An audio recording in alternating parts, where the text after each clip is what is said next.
Hello दोस्तों, मैं नौल Kumar नौल math classes में आपका स्वागत करता हूं।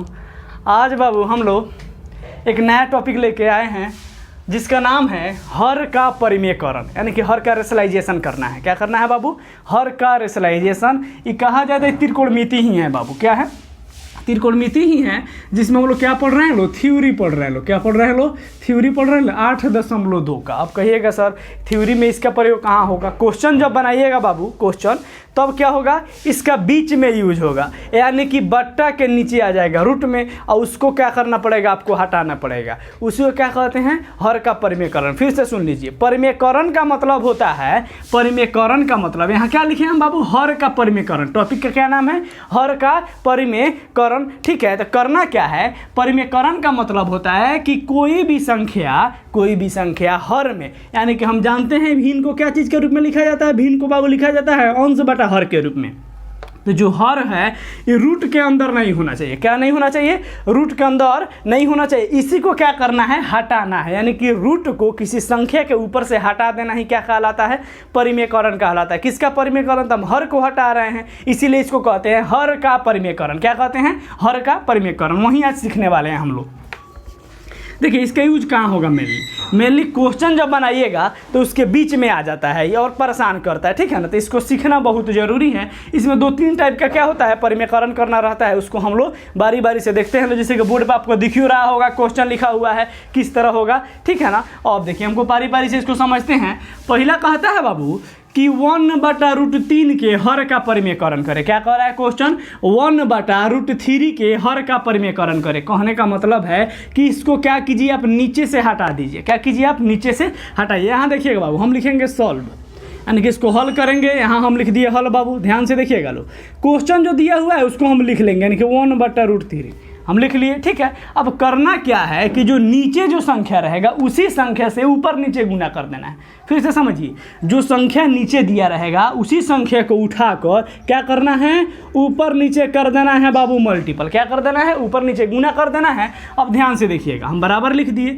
1 में √3 से मल्टीपल किए तो क्या हो गया? √3। आपको भली भांति पता है। और √3 में √3 से गुना करना, जैसा कि कल वाले वीडियो में, यानी कि पार्ट 10 में बाबू बताए थे हम आपको कि √3 में √3 से गुना कीजिएगा। √3 में √3 से गुना करने का मतलब क्या है? √3 का स्क्वायर, यही ना मतलब है। यानी कि हम बताए थे जब भी 2 रूट वाला सेम संख्या गुना होता है तो क्या होता है? अगर पूरा प्रोसेस इसका देखा जाए तो 3 3 9 होता है। 9 का क्या लिख सकते हैं? 3 × 3। देखिए 3 का क्या हो गया? जोड़ा लग गया। जब जोड़ा लगता है तो कौन निकलता है? तो जोड़ा लग गया तो 1 3 निकल जाएगा।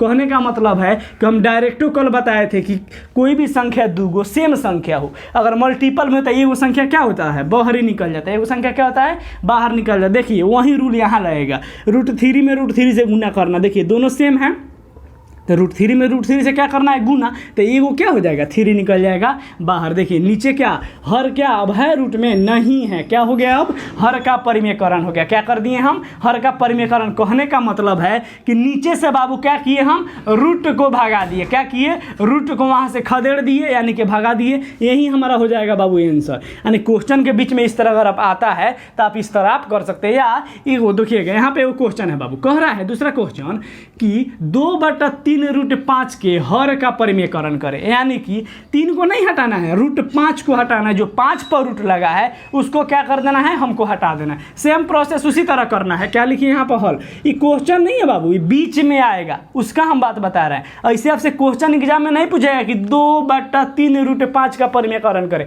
ऐसा बिल्कुल नहीं पूछेगा। क्वेश्चन बनाते आइएगा, बीच में कहीं आ जाएगा। ठीक है ना? आंसर आपसे मैच नहीं करेगा। ऑब्जेक्टिव क्वेश्चन आप बना रहे हैं, ये बात आ गया। जब तक इसको आप आगे नहीं बनेगा तब तक आंसर नहीं मिलेगा। आंसर नहीं मिलेगा तो क्या हो जाएगा? क्वेश्चन हो जाएगा गलत। ठीक है ना? तो ये जानना बहुत जरूरी है। देखिएगा क्वेश्चन दिया हुआ है, हम इसको उतारेंगे। 2/3 रूट क्या दिया हुआ है बाबू? 5 दिया। हम क्वेश्चन को लिख दिए। करना क्या है? इस √5 को, यानी कि 5 पर जो टोपी लगा है जिसे हम लोग रूट कहते हैं, उसको क्या करना है? भागाना है, यानी कि हटाना है। तो हम क्या बताए हैं? रूट वाले संख्या से ऊपर नीचे गुना कर दीजिए। रूट वाले संख्या से क्या कीजिए?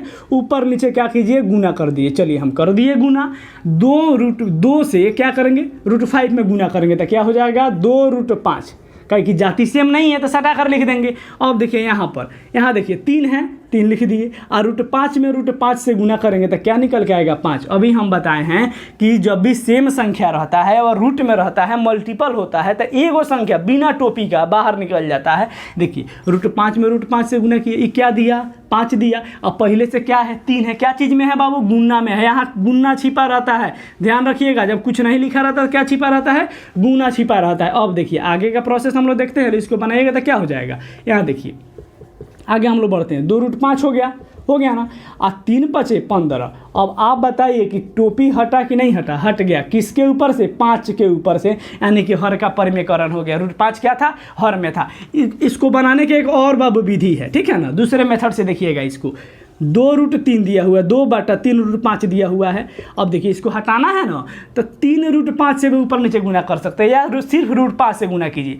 देखिए दोनों से कीजिएगा, दोनों से आंसर सेम ही आएगा, ठीक है ना, दोनों से रूट हट जाएगा। इसको भी समझ लीजिए, क्या कीजिए, है दोनों से ऊपर नीचे गुना कर दीजिए। क्या कर दिए हम 3 रूट 5, क्या कर दिए 3 रूट 5 से गुना कर दिए। अब देखिए यहाँ देखिए है क्या है, सेम जाति क्या है 2 और 3, इस पर रूट नहीं ना है, और रूट 5 ये अलग जाति क्या था, सेम जाति क्या है, गुना क्या करना है, ठीक है 3 और 2 में, तो 3 दूनी क्या हो गया बाबू 6, और रूट वाला है तो रूट वाला सटा के लिख दिए। यहाँ क्या छिपा हुआ है गुना, यानी कि 6 रूट 5 हो गया।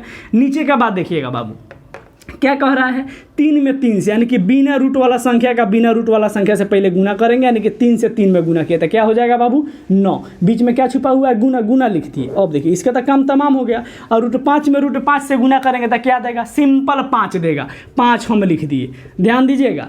अब देखिए यहाँ कटने वाला है, क्या हो जाएगा बाबू 3 दूनी 6 कटेगा ना, और 3 तिहाई 9, यहाँ क्या बच गया 2 रूट 5, और नीचे क्या बच गया 3 पचे 15। देखिए जितना ऊपर आंसर आया था उतना ही क्या आ गया नीचे आंसर आ गया, यानी कि दोनों विधि से आपका हो जाएगा ही सेम, कोई दिक्कत आपको नहीं होगा। अब देखिए अगला हम लोग क्वेश्चन पे आते हैं। लोग ध्यान दीजिएगा, इस क्वेश्चन को थोड़ा हम नीचे लिख देते हैं, नीचे है बाबू ऊपर लिख देते हैं। देखिए क्वेश्चन था हमारा 3/4 रूट 6 है, ये हमारा क्वेश्चन है, ठीक है ना। मान लीजिए यहाँ 1 था, 1 को हटा के क्या लिख दिए हम, ऊपर में 3 लिख दिए। इसको समझिएगा, कह रहा है इसके हर का क्या करना है बाबू, हर का परिमेयकरण करना है, यानी कि रूट 6 जो है टोपी में उसको हटाना है। हमेशा बात याद रखिएगा, क्या हर रूट में रहेगा, बिल्कुल नहीं रहेगा बाबू, उसी को हटाना है, ठीक है ना। और जो ये विधि हम करते हैं जिस मेथड से, यानी कि जिसको हटाने का प्रक्रिया होता है, उसी को क्या कहते हैं, हम हर का परिमेयकरण कहते हैं। इंग्लिश में रेशनलाइजेशन कहा जाता है। क्या कहा जाता है, रेशनलाइजेशन कहा जाता है। क्या करना है, इसका परिमेयकरण करना है। इस क्वेश्चन का देखिएगा बाबू, परिमेयकरण करें, सिंपल है, आप सीख गए होंगे। यहाँ देखिए हल लिख लीजिए, सॉल्यूशन लिख लीजिए, क्वेश्चन को उतार दीजिए, उतार दिए। अब आपका मर्जी है, आप 4 रूट 6 से ऊपर नीचे गुना कीजिए या रूट 6 से गुना कीजिए, कोई फर्क पड़ने वाला नहीं है। सबसे सिंपल रहता है बाबू, रूट वाला सिर्फ उठा के गुना कर देना, सिर्फ क्या करना, रूट वाला उठाकर गुना कर देना। देखिए गुना कर दिए तो क्या हो गया, 3 में रूट 6 से गुना किए, सेम जाति का नहीं है तो सटा कर लिख देंगे 3 रूट 6। यहाँ देखिए 4 तो है पहले से ऑलरेडी, इसका यहाँ पर दोस्त नहीं, यानी कि 1 छुपा हुआ है, और रूट 6 में रूट 6 से गुना कीजिएगा तो क्या देगा, सिंपल 6 देगा, कर दिए 6। अब देखिए क्या हो जाएगा, 3 रूट 6 हो गया। अब बट्टा में क्या हो जाएगा बाबू, 6 चौका 24, अब कट जाएगा, ध्यान दीजिएगा, यहाँ हो गया 6 चौका 24, अब कट जाएगा। 3 के पहाड़ा में क्या आता है 24 आता है, 3 9 है 24, आंसर क्या हो गया बाबू, रूट 6/8। यही हमारा क्या हो जाएगा, इसका परिमेयकरण हो जाएगा। ये बात आपको जरूर समझ में आया होगा। इसी तरह एक और क्वेश्चन समझ लीजिए, जब यहाँ प्लस माइनस में रहे तब क्या होगा, जब यहाँ प्लस माइनस में रहे तब। देखिए यहाँ सिंपल था, ये गुना में था, यहाँ क्या था, ये गुना में था, लेकिन जब इसी के जगह क्या दे दे, प्लस दे दे या माइनस दे दे तब क्या होगा, इसको ध्यान से समझिएगा। ये अगला है, देखिए फिर यहाँ हल लिखना है, यानी कि इंग्लिश में आप सॉल्व लिखिए या सॉल्यूशन लिखिए। चलिए क्वेश्चन को उतार देते हैं। क्या क्वेश्चन कहता है, 2/3 प्लस रूट 2।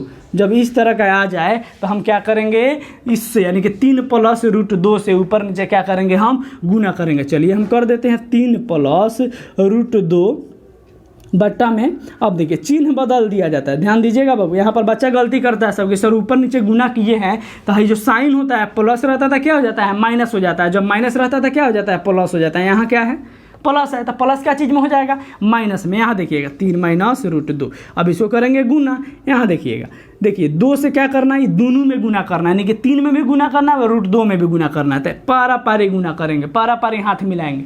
गुना करना का मतलब हाथ मिलाना, यानी कि 2 एक बार 3 से हाथ मिलाएगा और फिर एक बार 2 क्या चीज़ से हाथ मिलाएगा, 2√2 से, यानी कि √2 से गुना मिला करेगा। अब देखिए 2 में 3 से गुना कर देता, क्या हो गया बाबू, 2 3 6, माइनस का चिन्ह है तो माइनस, और 2 जो है √2 से दोस्ती करेगा, यानी कि क्या हो जाएगा 2√2।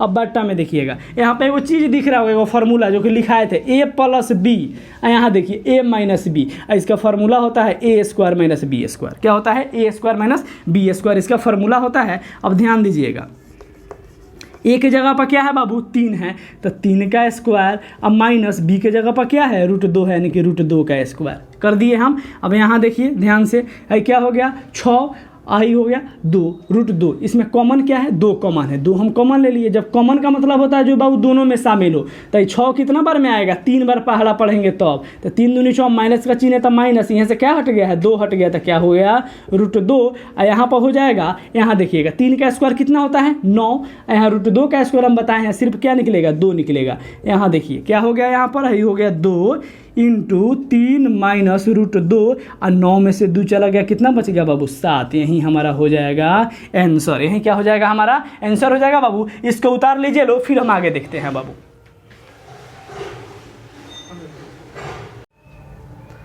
चलिए बाबू आगे हम लोग देखते हैं लोग क्वेश्चन, ठीक है ना। अभी हम परिमेयकरण पढ़े हैं लोग, अब आगे यानी कि इस क्वेश्चन को एक्स्ट्रा क्वेश्चन है, ठीक है ना। ये बुक का अगर कहा जाता है एक्स्ट्रा क्वेश्चन है, इसको अगर आप जानते हैं, ठीक है ना, तो बार बार हम कहते हैं बाबू थ्योरी प्लस एक्स्ट्रा क्वेश्चन हम हर चैप्टर में पढ़ाए हैं। इससे क्या फ़ायदा होता है, ऑब्जेक्टिव क्वेश्चन आपसे आसानी से बन जाएगा। है सब पूछा हुआ क्वेश्चन है ऑब्जेक्टिव, 1 नंबर में जो भी बोर्ड पर लिखा हुआ क्वेश्चन है बाबू, आपके पिछले एग्जाम में पूछा हुआ क्वेश्चन है, ठीक है ना, जो कि 1 नंबर में पूछता है, ऑब्जेक्टिव में पूछता है, ठीक है ना। ये क्या है 8.2 से संबंधित है, यानी कि क्वेश्चन बनाते समय इस तरह का क्वेश्चन आएगा, बहुत इजी है, बनाना है, 4 गो ऑप्शन दिया रहेगा, टिक आउट कर देना है। ऐसे हम क्वेश्चन बैंक भी सॉल्व कराएंगे जब त्रिकोणमिति समाप्त हो जाएगा 8.4 तक, उसके बाद जो 10 साल का क्वेश्चन पूछा हुआ है उसको कराया जाएगा आपको, ठीक है। चलिए आगे हम लोग क्वेश्चन समझते हैं लोग।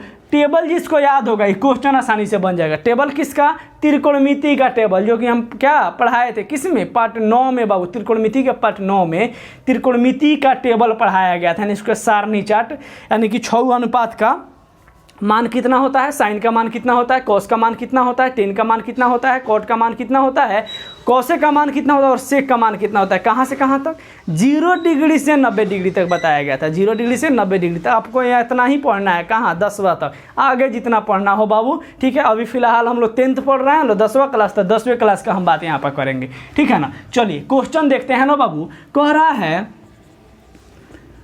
कि 37 डिग्री प्लस cos 60 डिग्री, कहने का इसका मतलब है कि 37 डिग्री में cos 60 डिग्री को जोड़ दिया जाएगा तो आंसर कितना आएगा। यानी कि जो हमारा वीडियो देखा होगा पिछले का, यानी कि टेबल वाला, तो उसको पता होगा कि 37 डिग्री का मान कितना होता है cos 60 डिग्री का। तो इसको जोड़ना नहीं है, इसके मान को जोड़ना है, यानी कि जो इसका वैल्यू हम लिखाए थे उसको लिख कर और क्या कर देना है, आपको जोड़ देना है, आंसर आ जाएगा। एकदम सिंपल जोड़ घटाव है। एगो हम जोड़ का क्वेश्चन देखेंगे, एक घटाव का क्वेश्चन देखेंगे, ठीक है ना, एगो स्क्वायर वाला क्वेश्चन देखेंगे और एक गुना का क्वेश्चन हम लोग बाबू यहाँ पर देखेंगे। 4 टाइप के क्वेश्चन हम लोग यहाँ पर देखने वाले हैं। ध्यान दीजिएगा, क्वेश्चन क्या है 37 डिग्री हम लिख दिए बाबू, 37 डिग्री प्लस क्या कह रहा है cos 60 डिग्री हम लिख दिए। और 37 डिग्री का मान अगर नहीं याद हो तो आप कॉपी खोल लीजिए, ठीक है ना, उसको देखिए, ठीक है, या बुक अपने पास रखिए, टेबल जो चार्ट है उसको लिख कर चिपका लीजिए दीवार पर, ठीक है ना, क्योंकि 20 नंबर का बात है, त्रिकोणमिति पूरा अगर याद नहीं होता है तो लिख कर चिपका लीजिए, 1 जगह 2 जगह अपने कॉपी में रखिए। अब बुक में जो चार्ट दिया हुआ उसको लेकर या कॉपी वाले चार्ट को खोल के तभी क्वेश्चन बनेगा, आसानी से आपसे बनेगा। देखिए 37 डिग्री का मान होता है बाबू 1/2, कितना होता है 1/2, प्लस का चिन्ह था प्लस दे दिए। cos 60 का मान हम बताए थे कि एक बार साइन इस तरह जाना है या cos का निकालना, तो इसी को उल्टा करके लिख देते हैं तो टकराता है, यानी कि 60 डिग्री पर और 30 डिग्री पर, यानी कि 60 डिग्री का मान cos का क्या होगा, सेम होगा, यानी कि इसका भी मान होता है 1/2, ठीक है। अब इसको करना क्या है, जोड़ देना है, सिंपल। यहाँ देखिए इसको हम जोड़ दिए, जोड़ना है। अब दू का एलसीएम कितना होता है बाबू, लॉस जिसको कहते हैं, दुए होगा, दू में दू से भागिए तो एक मरतबे। अब देखिए एक में एक से गुना कीजिएगा तो एक, प्लस है तो प्लस, फिर दू में दू से भाग दिए, दुए कम दू एक मरतबे, और एक में एक से गुना किए तो एक। इतना बाबू सबको आता होगा लॉस, ठीक है ना। जो 10th में चला गया है ये तो जरूरी आता होगा, नहीं आता होगा तो 10th का एग्जाम में देना बेकार है, ठीक है ना। इतना जरूर समझ में आता होगा। देखिए एक में एक जोड़ दिए कितना हो गया, दू, और नीचे कितना है दू, और दू के पहाड़ा दू, यानी कि दू एकम दू, कितना मरतबे कट जाएगा, एक मरतबे बाबू कट जाएगा। तो आंसर कितना हो जाएगा बाबू आपका, एक हो गया आंसर। ये बात जरूर समझ में आया होगा। अगला क्वेश्चन देखिएगा, हाँ हल लिख देंगे। क्वेश्चन को रहा tan 45 degree minus cot 45 degree, यानी कि tan 45 के मान में से cot 45 के मान को क्या कर देना है, घटा देना है, माइनस कर देना है। क्वेश्चन यानी कि सॉल्व लिखेंगे, हल लिखेंगे, और क्वेश्चन को एक बार उतार लेंगे। आप भी एग्जाम में बाबू 2 नंबरिया क्वेश्चन या 5 नंबरिया क्वेश्चन हो, जब भी आपने मान लीजिए कॉपी हो गया तो यहाँ जब क्वेश्चन बनाइएगा, मान लीजिए हम 2 नंबर क्वेश्चन सॉल्व कर रहे हैं तो यहाँ हॉल जरूर लिखिएगा, इंग्लिश में सॉल्व जरूर लिखिएगा। उसके बाद एक बार क्वेश्चन उतार लीजिएगा तब आगे बनाइएगा। ये बनाने का अच्छा मेथड होता है, ठीक है ना। इस बात को बिल्कुल ध्यान में रखिएगा बाबू, ठीक है, तब नंबर अच्छा उठेगा मैथ में। चलिए क्वेश्चन हम उतार दिए। अब यहाँ देखेंगे कि tan 45 का मान कितना होता है बाबू, तो 1 होता है, और 10 का उल्टा क्या होता है, cot। तो cot 45 का भी मान कितना होता है, 1 होता है। 1 में से 1 घट गया, 0 हो गया बाबू हमारा आंसर। ये बात समझ में आया होगा। 3 नंबर क्वेश्चन यहाँ देखिएगा बाबू, ये क्या है, स्क्वायर में हवड़ाना बिल्कुल नहीं है। स्क्वायर का मतलब पावर 2 कर देना है, मान सबका समय लिखना है, सिर्फ क्या कर देना है, पावर में 2 कर देना है। यहाँ देखिएगा बाबू क्वेश्चन हम उतार लिए हल लिखकर, sine square 30 degree plus cos square 30 degree लिख दिए। अब देखिए इसका मान, साइन 30 का मान होता है बाबू 1/2, इसका क्या करना है, पावर 2 प्लस, और कॉस 30 डिग्री का मान होता है √3/2, इसका क्या करना है, स्क्वायर। हम कर दिए स्क्वायर। नीचे देखिएगा ध्यान से बाबू, ठीक है ना। अब देखिए यहाँ अगर दिखाई नहीं देता हो तो बगल में हम लिख देते हैं। चलिए यहाँ देखिएगा, 1 का स्क्वायर किए तो 1, और 2 का स्क्वायर बाबू 2 दूनी 4, प्लस का चिन्ह है प्लस है, √3 का स्क्वायर। हम जानते हैं कि √3 में √3 से मल्टीपल करने पर जब सेम रहता है तो एगो बाहर निकल जाता है, तो √3 का स्क्वायर। पावर है तो बाबू दोनों पर पावर है, √3 का भी 2 बार गुना करना है, 2 का भी 2 बार गुना करना है। तो √3 का 2 बार गुना किए तो 3 निकला, और 2 दूनी ये निकला 4 बाबू। यहाँ देखिएगा ध्यान से, और 4 का लॉस 4, और 4 में 4 से भाग दिए, 1 मरतबे आया, 1 में 1 से गुना किए तो 1, प्लस का चिन्ह है तो प्लस, फिर 4 में 4 से भागा दिए तो 1 मरतबे, और 3 में गुना किए तो 3, यानी कहने का मतलब है तो 3 है 1 4, 4/4 कट गया। आंसर कितना आ गया बाबू हमारा, 1 हो गया हमारा यहाँ पर आंसर। ये बात जरूर समझ में आया होगा, ठीक है ना। हम बाबू बगल में लिखे हैं, जगह नहीं होने के कारण आप नीचे लिखिएगा। इस चीज़ को कहाँ लिखिएगा आप, नीचे लिखिएगा। चलिए अगला क्वेश्चन हम लोग देखते हैं। लोग कहता है क्वेश्चन है बाबू, यहाँ हम लिख देते हैं 4 नंबर क्वेश्चन, थोड़ा सा ऊपर करके। क्या है क्वेश्चन, tan 60 डिग्री गुने cot 30 डिग्री है बाबू। चलिए हम इसको मिटा देते हैं, यहाँ लिख दिए हम हॉल, ठीक है ना। चलिए फिर क्वेश्चन उतारना है, लिख दिए, क्वेश्चन उतार दिए बाबू। उसके बाद कहता है cot 30 डिग्री, cot 30 डिग्री लिख दिए। tan 60 का मान होता है बाबू √3। क्या होता है, tan 60 डिग्री का मान होता है √3। आप बुक वाला टेबल में देखिए, यानी कि जो सारणी चार्ट बनाया है 8.2 में, प्रश्नावली 8.2 के पहले दिया होगा वो चार्ट बना के 0 से 90 डिग्री 6 अनुपात का मान दिया होगा, या हम लिखाए भी हैं और ट्रिक भी बताए हैं कैसे याद करना है। यहाँ देखिए अब कह रहा है cot 30 डिग्री, इसका मान क्या होता है, √3 होता है। अब जानते हैं जब सेम रहता है गुना होता है तो एगो क्या होता है बाबू, निकल जाता है, यानी कि 3 क्या हो गया, इसका आंसर हो गया। ये बात आपको जरूर समझ में आया होगा। इसको उतार लीजिए लो, ठीक है बाबू। इसके अगला जो पार्ट होगा बाबू, यानी कि पार्ट 12, यानी कि इसका पार्ट जो अगला आएगा उसमें हम लोग 8.2 का पूरा चैप्टर का क्वेश्चन, यानी कि प्रश्नावली 8.2 का पूरा क्वेश्चन देखेंगे लो, ठीक है बाबू। वीडियो बनाने में बहुत मेहनत लगता है। अगर वीडियो बाबू आपको अच्छा लगता है तो लाइक कीजिए, कमेंट कीजिए, शेयर कीजिए, और हमारा क्लासेस नॉर्मल मैथ क्लासेस को क्या कीजिए बाबू, सब्सक्राइब कीजिए। जय हिंद, थैंक यू।